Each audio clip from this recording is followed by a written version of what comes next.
नाजरीन अस्सलाम वालेकुम। इनसाइड न्यूज़ के नए प्रोग्राम के साथ मैं हूं इब्राहिम राजा और आज हम बात करेंगे कि army chief general Qamar Javed Bajwa की जानिब से राना सनाउल्लाह के मुतल्लिक क्या इंकशाफात किए गए, राना सनाउल्लाह ने किन ख़ास कुव्वतों के मुतल्लिक इशारा किया, इन इशारों पर राना सनाउल्लाह को क्या जवाब दिया गया, चीफ इलेक्शन कमिश्नर के हवाले से एक बड़ी खबर क्या है, हुकूमत के खिलाफ क्या बड़ी प्लानिंग की जा रही है और हुकूमत को इसी मामले पर किस नौयत की इत्तलात मिली हैं, इन इत्तलात पर हुकूमत किस खतरनाक ऑप्शन पर अब गौर कर रही है, मियां नवाज शरीफ ने एक ख़ास मामले पर क्या घिनौना और घटिया खेल खेलने की कोशिश की, वज़ीर-ए-आज़म इमरान खान के ऑफिस में किस नौयत की फ़ाइल पहुंचाई गई और इस फाइल पर वज़ीर-ए-आज़म ने क्या फ़ैसले किए।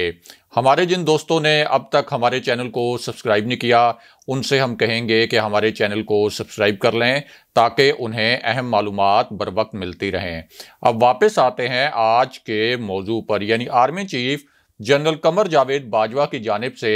राना सनाउल्लाह के मुतल्लिक क्या इंकशाफात किए गए हैं और chief election commissioner Sikandar Sultan Raja के मुतल्लिक एक बड़ी खबर क्या है। सबसे पहले आपको चीफ इलेक्शन कमिश्नर के हवाले से एक दिलचस्प और अहम कहानी से आगाह करते हैं और ये जो कहानी है ये एक ख़त के हवाले से भी है और पीटीआई की एक खातून वज़ीर के मुतल्लिक भी है। तो मामला ये है कि ये ख़त एक ताकतवर शख्सियत की जानिब से लिखा गया था। ये ख़त बराह रास्त प्राइम मिनिस्टर इमरान खान को लिखा गया और जिस शख्सियत की जानिब से ये ख़त लिखा गया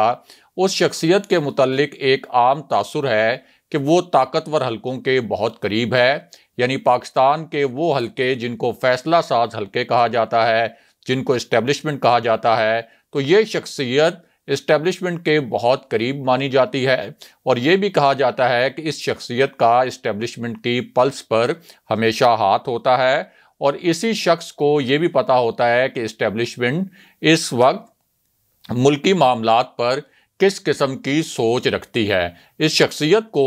इस्टेब्लिशमेंट का एक गैर एलानिया तर्जुमान भी कहा जाता है। दूसरी जानिब यही शख्सियत इस्लामाबाद के हलकों के भी बहुत करीब मानी जाती है। इस शख्सियत का बहुत असर व रसूख है। वज़ीर-ए-आज़म इमरान खान इन दिनों में इसी शख्सियत पर बहुत एतमाद करते हैं और इस्टेब्लिशमेंट को जब भी कोई अहम पैगाम पहुंचाना हो तो तब इसी शख्सियत को उस पैगाम रसानी के लिए इस्तेमाल किया जाता है। यहाँ तक कि जब कोई डील के हवाले से इत्तलात या अफवाहें गर्दिश कर रही हों या कोई और हसास मामला हो और इस्टेब्लिशमेंट को ये रियलाइज़ करवाना हो और ये एहसास करवाना हो कि प्राइम मिनिस्टर इमरान खान को इन इत्तलात पर तशवीश है, यानी अगर कोई शरीफ फैमिली के साथ डील के हवाले से कोई पेशरफ्त हो रही है या शहबाज शरीफ अगर इस्टेब्लिशमेंट से कोई राब्ते कर रहे हैं, तो इस हवाले से प्राइम मिनिस्टर इमरान खान ने जो अपनी तशवीश का इजहार करना होता है वो भी इसी शख्सियत के ज़रिए किया जाता है। कभी ये शख्सियत प्राइम मिनिस्टर इमरान खान का जो पैगाम है वो बराह रास्त इस्टेब्लिशमेंट तक पहुँचाती है और कभी ये होता है कि यही शख्सियत मुख्तलिफ बयानात के ज़रिए between the lines prime minister का जो पैगाम है वो इस्टेब्लिशमेंट के मुख्तलिफ हलकों तक पहुँचाती है और जो प्राइम मिनिस्टर की तशवीश होती है उसका इजहार करती है। और चूँकि ये शख्सियत इस वक्त पाकिस्तान की जो सिविल इंटेलिजेंस एजेंसीज़ हैं एक तरह से उनकी सरबराह भी है, यानी पाकिस्तान की सिविल इंटेलिजेंस एजेंसीज़ इस शख्सियत को रिपोर्ट करती हैं। इस वजह से इसी शख्सियत को बहुत ताकतवर, बहुत बाअसर और बहुत बाखबर शख्सियत माना जाता है, यानी शेख रशीद अहमद। अब शेख रशीद अहमद की जानिब से वज़ीर-ए-आज़म इमरान खान को एक ख़त लिखा गया chief election commissioner Sikandar Sultan Raja के मुतल्लिक और ये एक बड़ा दिलचस्प और बड़ा हैरान कुन ख़त था और इसी ख़त के ऊपर प्राइम मिनिस्टर इमरान खान ने बज़ाहिर एक बड़ा फ़ैसला भी किया। यानी प्राइम मिनिस्टर तो सिकंदर सुल्तान राजा को इससे पहले कोई ख़ास नहीं जानते थे, लेकिन शेख रशीद की जानिब से जो ख़त लिखा गया प्राइम मिनिस्टर इमरान खान की जानिब से, आप कह सकते हैं कि वो एक फ़ैसला कुन फैक्टर साबित हुआ। सिकंदर सुल्तान राजा के हवाले से एक डिसाइसिव जो इन्होंने मूवमेंट था और एक जो फैसला किया था प्राइम मिनिस्टर इमरान खान ने उस हवाले से। और ये जो खत था इसमें शेख रशीद ने यह लिखा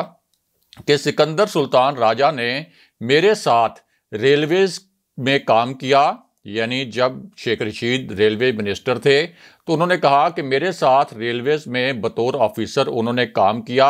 और मैं समझता हूं कि सिकंदर सुल्तान राजा एक काबिल शख्स हैं, इसलिए उन्हें रिटायरमेंट के बाद किसी इदारे का सरबराह बनाना चाहिए। ये शेख रशीद ने ख़त लिखा प्राइम मिनिस्टर इमरान खान को और उसमें उन्होंने सिकंदर सुल्तान राजा की एक ऑफिसर के तौर पर तारीफ़ की। दूसरी जानिब प्राइम मिनिस्टर इमरान खान को एक ताकतवर और आज़ाद चीफ इलेक्शन कमिश्नर की तलाश थी, तो उन्होंने इसकी जिम्मेदारी एक कमेटी को सौंपी, यानी एक हुकूमती कमेटी बनी और इस हुकूमती कमेटी की जो गैर रस्मी सरबराही थी वो वफाकी वजीर शीरी मजारी कर रही थी। अब हुकूमत को एक प्रोफेशनल और एक बासलाहियत चीफ इलेक्शन कमिश्नर की तलाश थी, यानी प्राइम मिनिस्टर इमरान खान ये नहीं चाहते थे कि वो कोई कठपुतली किस्म का चीफ इलेक्शन कमिश्नर ले आएँ, वो कोई ऐसा चीफ इलेक्शन कमिश्नर ले आएँ जो कि तहरीक इंसाफ का हमायती हो और सिर्फ तहरीक इंसाफ की हमायत में फ़ैसले करे,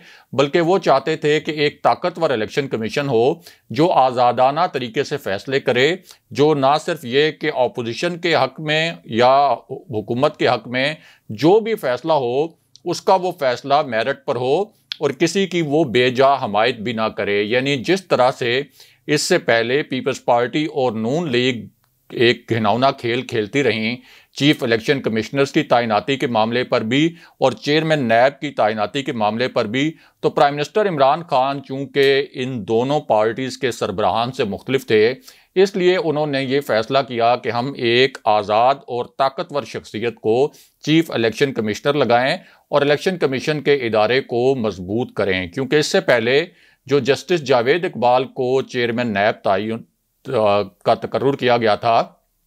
चेयरमैन नैब के तौर पर जस्टिस जावेद इकबाल का, तो उस वक्त साबिक वज़ीर-ए-आज़म शाहिद खाकान अब्बासी और उस वक्त के अपोजिशन लीडर खुर्शीद शाह ने मशावरत की थी आपस में। आसिफ अली जरदारी ने कुछ ख़ास किस्म के पैगामात भी पहुँचाए थे और वज़ीर-ए-आज़म शाहिद खाकान अब्बासी ने जो माजूल वज़ीर-ए-आज़म थे जिनको नाअहल करार दिया गया था मियां नवाज शरीफ, उनसे मशावरत भी की थी और इस तमाम मशावरत के बाद फैसला ये किया गया था कि जस्टिस जावेद इकबाल को चेयरमैन नैब लगाया जाएगा। और उस वक्त तासुर ये था कि जस्टिस जावेद इकबाल पीपल्स पार्टी और मुस्लिम लीग नून की क़यादत के ख़िलाफ़ कोई मुकदमात नहीं बनाएंगे और इस हवाले से एक मुकमका हो गया है। यानी अपनी जानिब से खुर्शीद शाह और शाहिद खाकान अब्बासी ने यह अज्यूम कर लिया था कि जस्टिस जावेद इकबाल हमारे लिए एक राइट मैन होंगे, लेकिन बाद में हुआ क्या? हुआ ये कि जस्टिस जावेद इकबाल ने बतौर चेयरमैन नैब मेरिट पर केसेस आगे बढ़ाए। उन्होंने इस बात की परवाह नहीं की कि उनको अपॉइंट किसने किया है और जब उन्होंने मियां नवाज शरीफ के ख़िलाफ़, शहबाज शरीफ के ख़िलाफ़, आसिफ अली जरदारी के ख़िलाफ़ और ऐसी शख्सियात के ख़िलाफ़ जिनके ख़िलाफ़ तारीख़ में कभी केसेस नहीं चले थे और जिनको तारीख़ में कभी जेलों में नहीं जाना पड़ा, जब उनको भी चेयरमैन नैब ने जेलों में डाला तो उसके बाद मुस्लिम लीग नून और पीपल्स पार्टी चेयरमैन नैब के ख़िलाफ़ हो गए और उनके ख़िलाफ़ जो है हर रोज़ उन्होंने एक नया महाज खोलने की कोशिश की। लेकिन प्राइम मिनिस्टर इमरान खान की जो कोशिश थी वो ये थी कि हम चीफ इलेक्शन कमिश्नर एक ऐसे शख्स को लेके आएँ जिसका एक आज़ादाना प्रोफाइल हो। अब इसी पूरी सूरत हाल में चीफ इलेक्शन कमिश्नर के लिए हुकूमत और अपोजिशन की जानिब से तीन नाम आए। अपोजिशन की जानिब से इरफान कादिर का नाम आया। इरफान कादिर के मुतल्लिक सबको मालूम है कि उनका झुकाव हमेशा पीपल्स पार्टी और मुस्लिम लीग नून की जानिब रहा। इस वक्त मरियम नवाज़ की जो इस्लामाबाद हाई कोर्ट में अपीलें ज़ेर समात हैं, इरफान कादिर मरियम नवाज़ के वकील भी हैं। इसी तरह नासिर महमूद खूसा का नाम आया और अखलाक तारड़ के नाम पेश किए गए अपोजिशन की जानिब से। अब प्राइम मिनिस्टर की जानिब से यानी हुकूमत की जानिब से जमील अहमद और फजल अब्बास मैकन का नाम उस वक्त पेश किया गया था, लेकिन चूंकि शेख रशीद का एक ख़त भी मौजूद था सिकंदर सुल्तान राजा के हवाले से, फिर शीरी मजारी जो हुकूमती कमेटी की सरबराह थी उन्होंने भी सिकंदर सुल्तान राजा के मुतल्लिक वज़ीर-ए-आज़म को मशवरा दिया कि इन्हें चीफ इलेक्शन कमिश्नर बनाना चाहिए। तो प्राइम मिनिस्टर इमरान खान ने एक लम्हे के लिए भी ये नहीं सोचा कि नहीं, को चीफ इलेक्शन कमिश्नर हमारा अपना बंदा होना चाहिए। उन्होंने उस वक्त मेरिट पर फैसला किया और इस तरह से सिकंदर सुल्तान राजा के नाम पर इत्तफाक कर लिया गया। लेकिन बाद में कुछ ऐसे इंकशाफात हुए जिन्होंने हुकूमत को हैरान करके रख दिया। एक तो ये पता चला कि जो आपके सिकंदर सुल्तान राजा हैं ये साबिक वज़ीर-ए-आज़म मियाँ नवाज शरीफ के जो प्रिंसिपल सेक्रेटरी थे सईद मेहदी उनके दामाद हैं। फिर ये भी पता चला कि इनके तो शरीफ ख़ानदान से बड़े गहरे रवाबित थे और वो गहरे रवाबित हुकूमती ज़राए के मुताबिक अब भी मौजूद हैं और अब भी शरीफ फैमिली इनडायरेक्टली उनके साथ राब्ते में रहती है, ये हुकूमती ज़राए का कहना है। इसके साथ साथ ये भी पता चला कि इलेक्शन कमीशन ने और चीफ इलेक्शन कमिश्नर ने ये जो उनके शरीफ ख़ानदान के साथ राब्ते थे उसी की वजह से हर अहम फोरम पर हुकूमत की मुखालफत करना शुरू कर दी।